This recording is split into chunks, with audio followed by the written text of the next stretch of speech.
Hey VC, what's going on? This time I'm back with a message of eternal damnation. No, that was a very bad joke, um, and not even funny. But anyhow, I'm doing a response to 23 Monkey Boots thread that I believe he just posted earlier today, which was he wants to see 3 to 5 records, tapes, or CDs that were influential, meant a lot to you, that kind of a deal. And so I picked out a couple. Could have picked out a lot more, but I kept it on the shorter side. Um, some of these I've probably shown before. Some not. Some probably get reshown again. But anyway, let's get started here. First one that's a major influence. REM at a time. Um, this is probably my earliest recollection of actually hearing music. I've been listening to this album since about the age of 3, as I said in my REM video. But this one, this album was, part of my earliest memories sitting in the front seat of my dad's car back in the day, and and screaming the lyrics to "Losing My Religion" at the top of my lungs when I was just barely out of diapers. Um, so this record definitely was an influence and certainly means a lot to me. And was actually very difficult to find on vinyl. Um,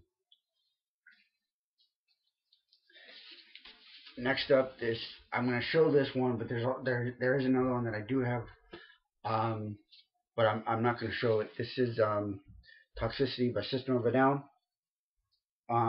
This and "Disturb the Sickness" were really the introductions to me to heavy metal, and from a radio station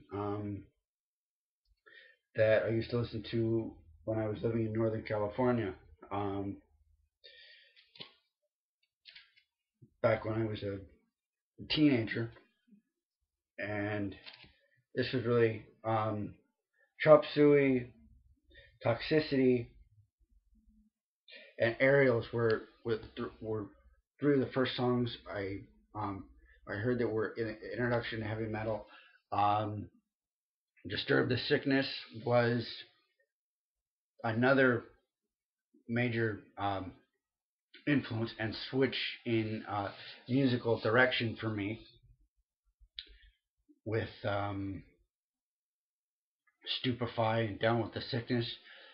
And on a further note, to expand this, what was it? Godsmack, I Stand Alone was another major influence and shift in my musical taste, and that brought out a whole different, completely changed the music that I was listening to at that time. Um, this is Satellite by POD. Um, First album I ever bought, actually, not this copy. I had it on CD the year it came out, but had some issue with this band when my younger sisters, who listened to Gwen Stefani and a bunch of pop, when they asked for this music, when they wanted this album, I gave it to them because that means they weren't cool anymore. Um, that's the thing that happens when your baby sister says ask you the music you listen to, you get rid of it. Um, but I did find it. Many years later, I came across this album again, bought it, and then decided to add it to my record collection when I found that it was actually was pressed on vinyl. I didn't know that originally. Um, and then the last one here um, could possibly be the most influential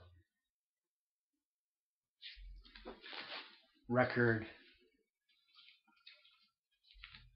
in probably my entire life, and probably it'll remain that way, and that's Kill 'Em All by Metallica.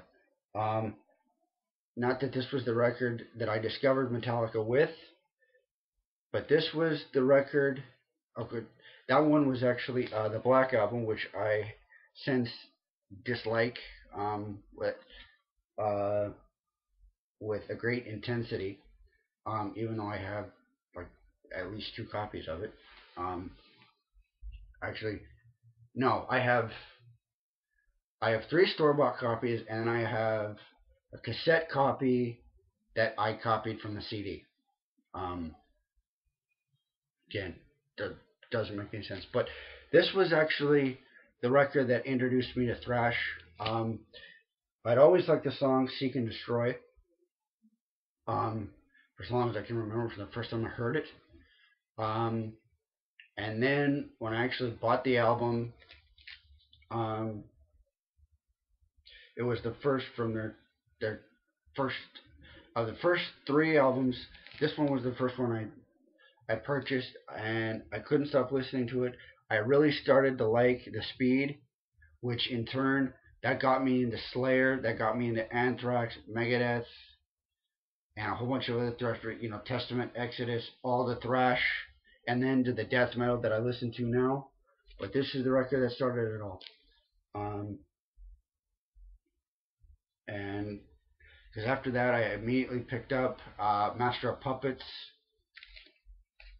and dug that, and then uh, after a while, went back and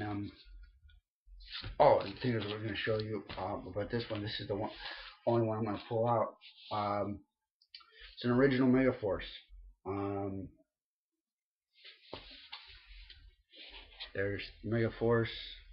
Um, right there. I don't know how well you can see it. I know it is kind of dark. And then the "bang the hand that doesn't bang" quote on the top,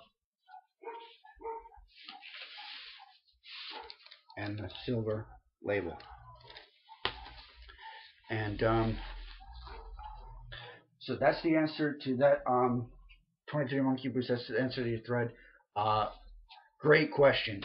And before I wrap everything up, I'm going to show the one record that came in with the, as a recent vinyl, which is what I was alluding to the other day. And since I pulled out a couple others, I'll go ahead and show some interesting facts that I found out about it. We're doing a comparison. Um, Here's the what. I just got out of the shower. I don't want to get any down my elements, but anyway, Live and Dead by Slayer. Big shock, I know. I've got a bunch of copies of this on every format imaginable except for cassette. But the difference here is this is the actual LP version. It's not a picture disc. I was on the hunt for this album after I tried playing both of these versions, an original picture disc and then the '08 re-release Blood Splatter, because they weren't playing correctly on my turntable. So I've got this copy now. Probably spin it because it's a great album. And it's actually in beautiful. I practically stole this for like less than $20. It's in absolutely beautiful shape. I don't think it was ever played. It's still got the shrink wrap on it, including the Tower Records original price stickers. And I checked out the record. It doesn't look like it was ever played. It looks like it was opened and stored since this came out in '87, so it looks like it's been in storage for like almost 25 years. Awesome, and a great addition to the collection. And interesting thing is, I've got the copy. The only actual playable copy that I had before this was the CD. Um, it's got that same track listing, but this does have the studio version of Chemical Warfare with the better production. And when I was comparing it to these other copies, this copy, the picture disc version, has the same track listing from 2008. This version does not. It's got Black Magic, Die with a Sword, and Show No Mercy from the regular version, but then it's got studio versions of Capture of Sin, Honeymoon Chapel, and The Final Command. So it's got a different track listing, this version. I do believe that this is this is an American release from Metal Blade, obviously, through Enigma. Was the marketer on this one. So it's an American, but I'm just, it was interesting when I found that out. So anyway, this is the latest piece right here. Really cool. Happy to have it because I finally got a playable vinyl version of this album. And great question. Again, Monkey Boots. I should have more vinyl within the next coming weeks. So that means more videos. And until then, thanks everybody for watching. I'm out.